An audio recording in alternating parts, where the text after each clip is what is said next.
Now, as part of this test, Allah subhanahu wa ta'ala has created the entire universe as our servants. That's one of the essential points of this test.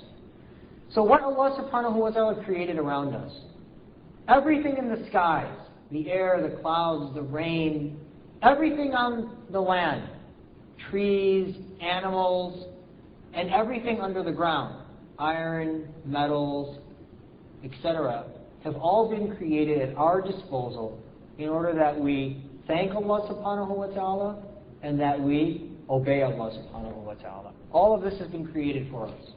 And that is an enormous and major blessing. Allah subhanahu wa ta'ala was not bound to create this environment for us. He could have made nothing for us. But He created a situation where He made the entire world halal, and then He prohibited a few things upon us, which would then act as a test to make sure that we would live within the realm of Allah subhanahu wa ta'ala's law.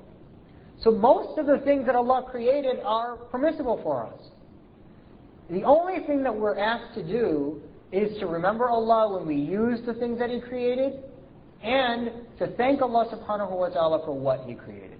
Very simple. And then to avoid a few things, which you can name on your fingers: pork, alcohol, interactions between men and women. There's just a few things, you can count them on one hand, that you have to avoid in order to succeed in your test in this particular life.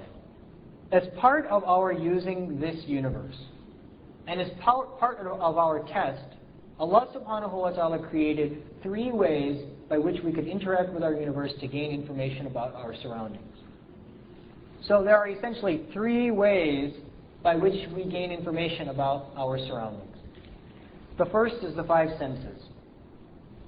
We use our 5 senses to ascertain what's going on around us. So I look with my eyes and I can see the color green. I touch and I can feel whether something is soft or firm.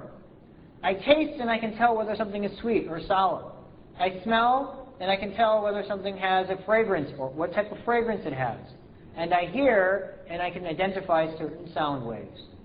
So these 5 senses that Allah subhanahu wa ta'ala created for us, these were ways by which we could gain information in order to interact with our environment.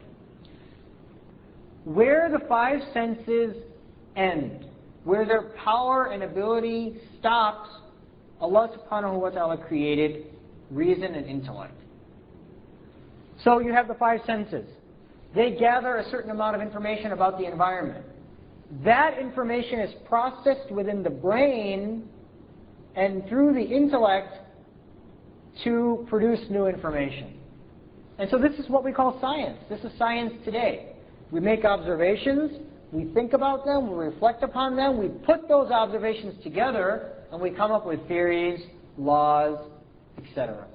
That's science. That's how we gain knowledge. That's the essence of man gaining knowledge. So where the 5 senses end, the intellect begins.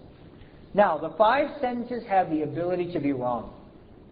Sometimes something can be so hot or so cold that it burns and feels hot. Sometimes you might look at something and it might look green, but in essence it's truly red. So sometimes our 5 senses, they make mistakes. Sometimes you feel something and you think it's soft, but it's actually hard. So this occurs especially in sickness. You taste something that's sweet and it tastes sour. So the 5 senses have a limited ability and they can make mistakes. Similarly, reason has a limited ability and reason makes mistakes as well. That's the history of science. Pick up science books from 100 years ago, from 300 years ago, from 500 years ago, and you'll hear the most wacky and crazy things that they came up with. So they made mistakes. They used their 5 senses and they used their intellect and they thought the world was flat. But then eventually it was disproved, although the whole world believed that the world was flat for a certain period of time. Eventually reason was shown to be wrong, and it was later that theory was revised, and now we call the world an ellipse. So basically the 5 senses have the ability to be wrong, and reason has the ability to be wrong. Where the 5 senses end, reason begins. And where reason ends, wahi begins. And wahi is that source of knowledge that can A, never be wrong, and that B, can never be arrived at except through Allah subhanahu wa ta'ala. So these are the three ways by which we gain information or knowledge in our existence. The five senses up to intellect. And then intellect, where its ability ends, wahi begins. Wahi tells us things that the intellect can never come up with. And only from Allah subhanahu wa ta'ala can we derive the wahi. So our essence in these few days, or the essence of this gathering, is to discuss wahi. So you need to understand wahi in the paradigm of knowledge, because that's how we're going to be able to appreciate how beautiful it truly is. So five senses, then intellect, and then at the highest source of knowledge and the highest source of information within the deen is the wahi. Now keep in mind that the five senses and the intellect actually lead you down the path of wahi. You can't compare any intellect with wahi, because wahi is so far and above any human being's intellect. But the five senses and the intellect are designed to get you to wahi.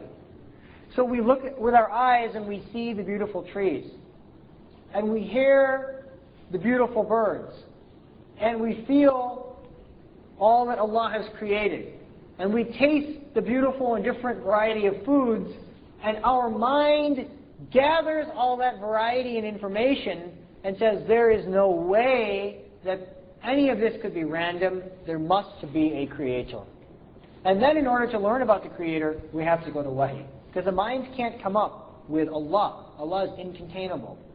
But at least our five senses and reason can join together in order to help us realize that there must be a creator, and that creator then subsequently, in order to inform us, has revealed wahi upon various messengers throughout the history of mankind. So this is how wahi fits in to our realm of knowledge. This paradigm is extremely important for people to understand. Because if you understand this paradigm, then you'll be able to understand so much more that ties into it.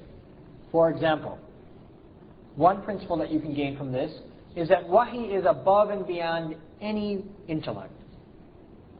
Therefore, wahi does not need to be comprehended by intellect. That's very important in this day and age. Because in this day and age, we have begun as Muslims to try to justify wahi using intellect. And that's the wrong approach.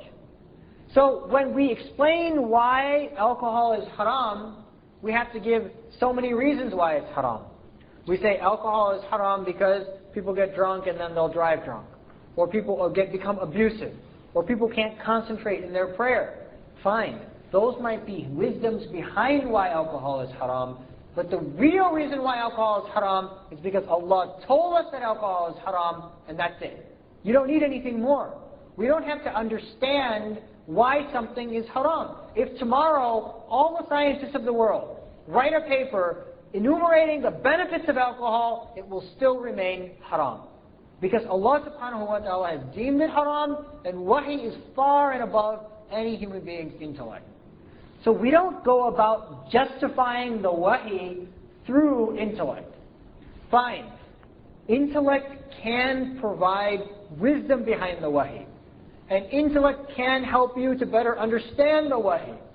But in its essence, the wahi is certain, and the intellect is dhann, it's conjecture, it's theory. So we should be very, very clear in this day and age especially that when Allah subhanahu wa ta'ala reveals something, or when the Prophet ﷺ says something, that's it. And in fact, if you go through the science of hadith, you'll see that the biggest discussion in verifying a hadith is not what the hadith says. You don't look at what the hadith says and then say the hadith must be right or sahih or not sahih. You look at the chain. If you can establish that the Prophet ﷺ made a statement, then whatever the statement is, it's automatically accepted as part of the collection of hadith. We don't judge a hadith based on the content of the hadith. We judge a hadith based on the chain of narrators. Because all we have to do is connect it to the Prophet ﷺ to make it wahi, because the hadith of the Prophet ﷺ is also wahi, and therefore it puts it above any type of reason or intellect. So that's an important point in this paradigm. The other important point to realize is that the intellect and the senses can make mistakes. And I discussed this briefly a few minutes ago. Our senses, they make mistakes. Sometimes we see something as close and it's really far. Sometimes we think we heard something and we didn't. How many times have you sat with a friend or your wives or your mothers and you say, did the phone just ring? And then they say, well, I didn't hear the phone ring. And then you go closer to the phone and you see that it wasn't ringing. You just thought you heard it ringing. So there, your senses make a mistake. Similarly, our intellect makes a mistake. Think how many times in the past we've been so adamant about our view. And then later on we only learned that our thinking was wrong and actually something else was correct. But wahi is never wrong. Wahi can never be a mistake.